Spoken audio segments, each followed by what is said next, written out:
The one-page marketing plan, Get New Customers, Make More Money, and Stand Out from the Crowd by Allan Dib. We're moving on to Act 1, the before phase. And remember in the previous one, the before phase were the prospects.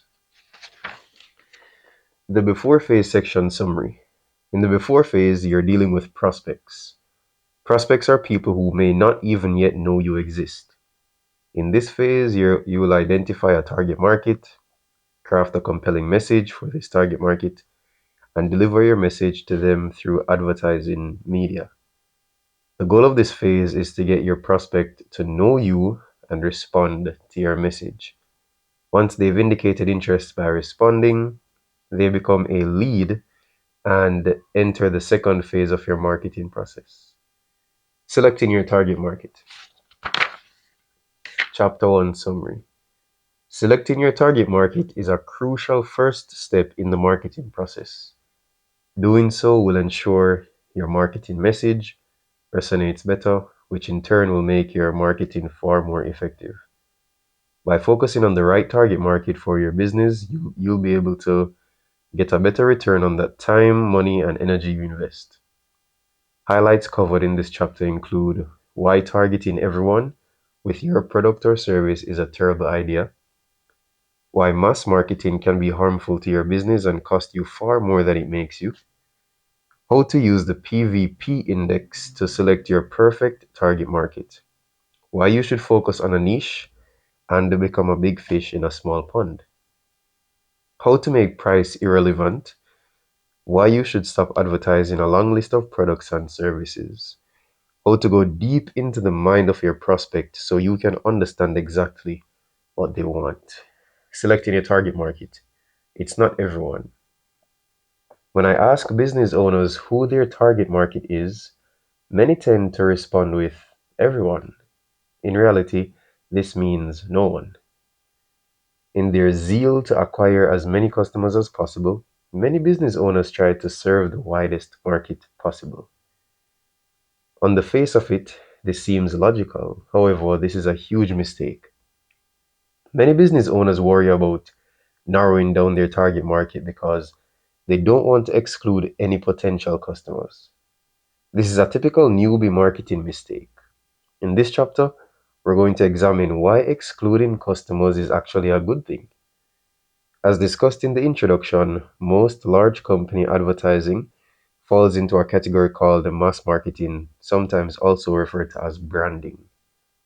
With this type of marketing, business owners are like an archer in the middle of a dense fog, shooting arrows in every direction in the hope that one or more of them will hit the intended target.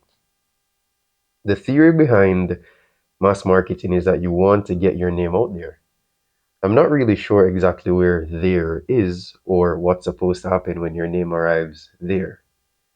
Regardless, the theory is that if you broadcast your message enough times, you will by chance get an audience with your prospects and some percentage of them will buy from you.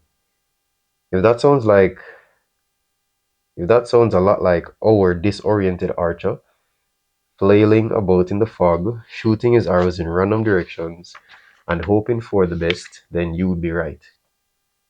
However, you might be thinking, if he just shoots enough arrows in all directions, surely he's bound to hit his target, right?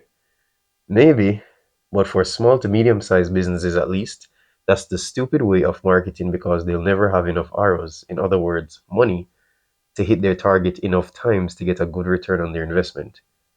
To be a successful small business marketer, you need laser-like focus on a narrow target market, sometimes called a niche. Niching, harnessing the power of focus.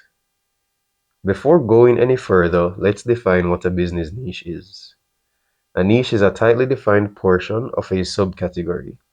For example, think of the health and beauty category. This is a very wide category. A beauty salon can offer a wide variety of services, including tanning, waxing, facials, massage, cellulite treatment, and much more. If, for example, we take one of these subcategories, let's say cellulite treatment, this could be our niche. However, we could tighten it up even further by focusing on cellulite treatment for women who've just had a baby. This is a tightly defined niche. Now you may be thinking, why on earth would we want to limit our market so much? Here's why. You have a limited amount of money. If you focus too broadly, your marketing message will become diluted and weak. The other critical factor is relevance. The goal of your ad is for your prospects to say, hey, that's for me. If you're a woman who's just had a baby and are concerned about cellulite, would an ad targeting this specific problem grab your interest? Most certainly. How about if the ad was a general ad for a beauty salon which reeled off a long list of services, one of which was cellulite treatment? Likely it would get missed in the clutter. A 100-watt light bulb, like the kind of light bulb we normally have in our homes, lights up a room. By contrast, a 100-watt laser can cut through steel, same energy, dramatically different result. The difference between how the energy is focused. The exact same thing is true of your marketing. Take another example of a photographer. If you look at ads from most photographers, you'll often see a laundry list of services like portraits, weddings, family photography, commercial photography, fashion photography. The technical way photography is done may not change very much from situation to situation, but let me ask you a question. Do you think someone looking for wedding photography would respond to a different ad than someone who's after commercial photography? Do you think a bride to be looking for a photographer for her special day might be looking for something radically different than a purchasing manager from a heavy machinery distributor looking to photograph a truck for a product brochure? Of course. However, if the ad just reels off a laundry list of services, then it's not speaking to either prospect. Therefore, it's not relevant and it will likely be ignored by both market segments. That's why you need to choose a narrow target market for your marketing campaign. Being all things to all people leads to marketing failure. This doesn't mean you can't offer a broad range of services, but understand that each category of service is a separate campaign. Targeting a tight niche allows you to become a big fish in a small pond. It allows you to dominate a category or geography in a way that is impossible by being general. The type of niches that you want to go after are an inch wide and a mile deep. An inch wide meaning it is a very highly targeted subsection of a category. A mile deep meaning there's a lot of people looking for a solution to that specific problem. Once you dominate one niche, you can expand your business by finding another profitable and highly targeted niche, then dominate that one also. No, you can have all the advantages of being highly targeted without limiting the potential size of your business. Niching makes price irrelevant. If you had just suffered a heart attack, would you prefer to be treated by a general doctor or a heart specialist? Of course, you'd choose the specialist. Now, if you had a consultation with the heart specialist, would you expect them to charge you more than a general doctor? Of course. Your bill with the specialist would likely be much higher than with your general practitioner, yet you're not shopping on price. How did price suddenly become irrelevant? That is the beauty of serving a niche. Whether you do heart surgery or offer cellulite treatment, you can now charge far more for your services than by being a generalist. You're perceived differently by your prospects and customers. A specialist is sought after rather than shopped on price. A specialist is much more highly respected than a jack of all trades. A specialist is paid handsomely to solve a specific problem for their target market. So figure out the one thing your market wants a solution to, something that they'll pay you handsomely for. Then enter the conversation they're having in their mind, preferably something they go to bed worrying about and wake up thinking about.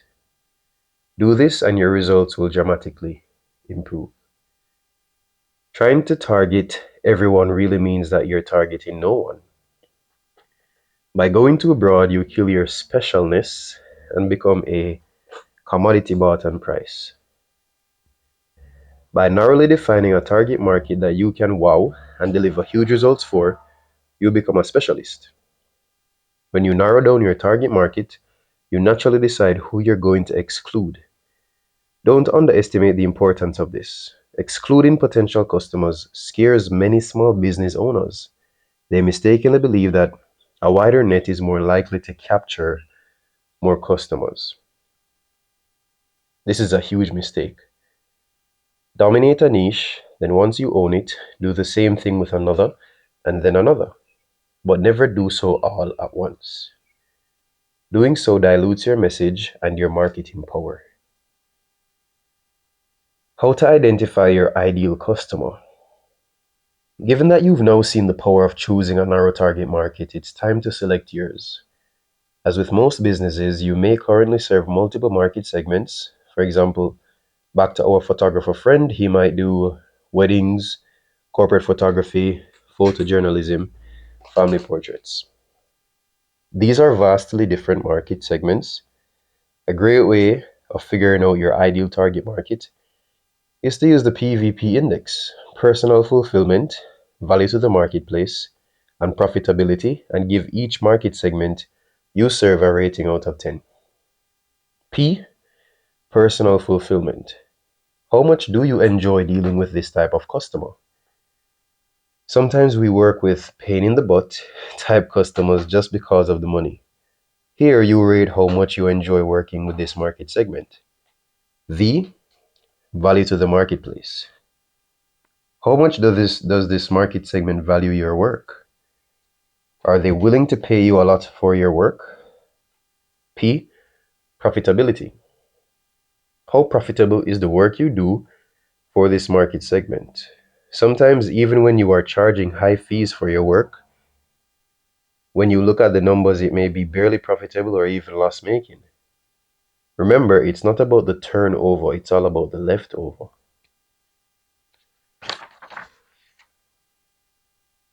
For our photographer example, his PVP index may look as follows. So weddings, photojournalism, corporate photography, family portraits. The ideal customer for the photographer is people wanting family portraits.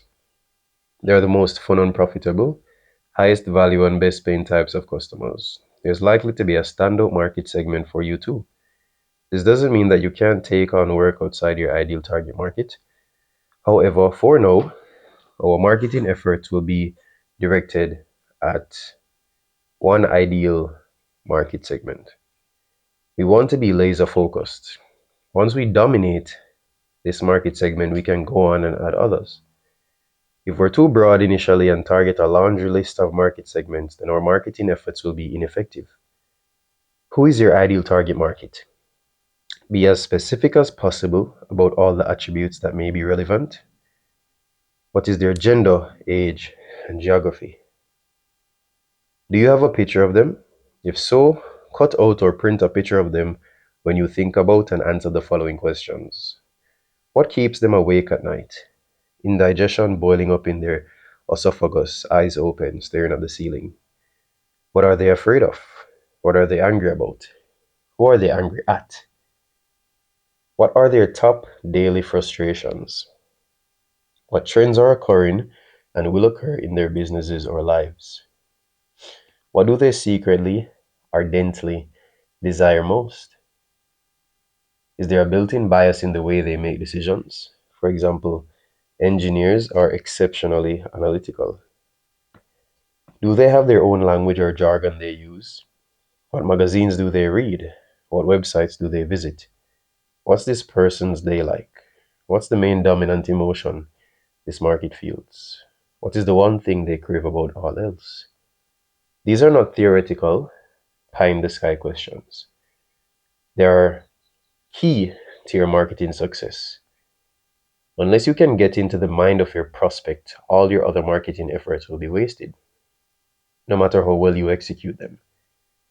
Unless you belong to your target market, then a large part of your initial marketing efforts should be directed at in-depth research interviews and careful study of your target market. Create an avatar. One of the best tools for getting into the mind of your prospect is to temporarily become them by creating an avatar. Don't worry, I'm not going to get all woo on you here.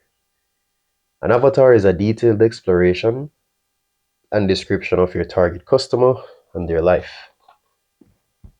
Like a police sketch artist, you piece together a composite that creates a vivid picture of them in your mind.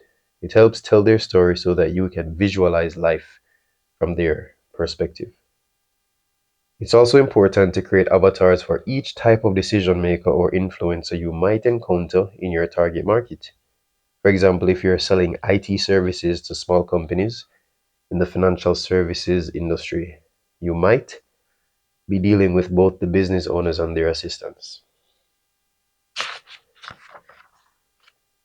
Here's an example of avatars for Max Cash, the owner of a successful financial planning firm, and his personal assistant, Angela assistant. Max Cash. Max is 51 years old. He owns a successful financial planning business that has grown steadily over the past 10 years. Previously, he had a career working for KPMG and some other large corporations before he went out on his own. He has a bachelor's degree and an MBA. He's married and has two teenage daughters and a younger son. He lives in an upper middle class suburb in a 5 bedroom house that he's been in for about 4 years. He drives a 2 year old Mercedes S Class. He has 18 staff members and operates from an office building that he owns. His office is a 15-minute drive from home. The business has an annual turnover of $4.5 million, which is predominantly service-based revenue. He has no IT support person on staff and delegates most of the IT tech responsibilities to his PA, Angela assistant. He spends about $4,000 per month on the various pieces of software that are used in his industry and give him access to the most current financial data. He knows the software helps him and his clients, but he also knows that there are many features that are going underutilized. His IT systems are a hodgepodge of various databases, software tools, and cloud-based servers. Most have been installed by his software vendors and have had very little maintenance since installation. The backup systems are archaic and have never actually been tested. He's a golf nut. His office is decorated with golf memorabilia. There are photos of him playing golf throughout. The desktop background on his computer is a beautiful panoramic photo of Pebble Beach golf links. In his spare time, unsurprisingly, he likes to play golf with his friends and business associates. He reads the Wall Street Journal and Bloomberg News and subscribes to niche industry publications. He uses an iPhone, but it's mostly used for phone calls, text messages, and emails. See how this can give us a valuable insight into what the life of our prospect looks like? Now let's look at the avatar for another influencer within our target market, Angela assistant. Angela is 29 years old. She's single and lives in a 2 bedroom rented apartment with her cat Sprinkles. She takes public transport to work and commutes daily for about 30 minutes. Angela is organized, always smartly dressed, and very enthusiastic. Angela has been Max's PA for the last 3 years when the growth of the company has really started to accelerate. She's his right hand, and he'd be totally lost without her. She organizes Max's calendar, sets up his laptop and phone, makes and takes calls on his behalf, and much, much more.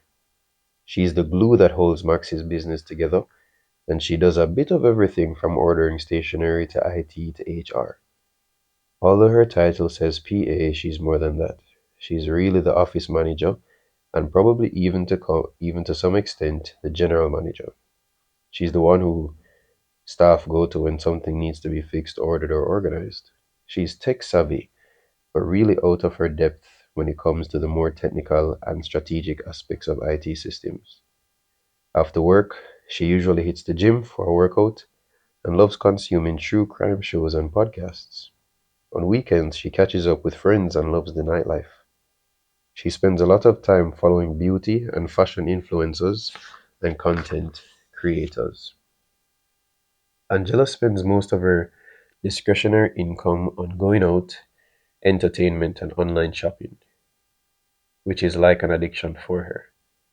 Even though Angela is quite well paid, she always overspends, which has resulted in her having a lot of credit card debt. She knows she needs to be better with money, but there always just seems to be too many temptations for her to resist. She's always glued to her phone, constantly texting and on social media. To take a step further, find an actual image to visually represent your avatar and have it in front of you whenever you're creating marketing material for them. Hopefully, by now you can see how powerful avatars are. They are the marketing equivalent of method acting.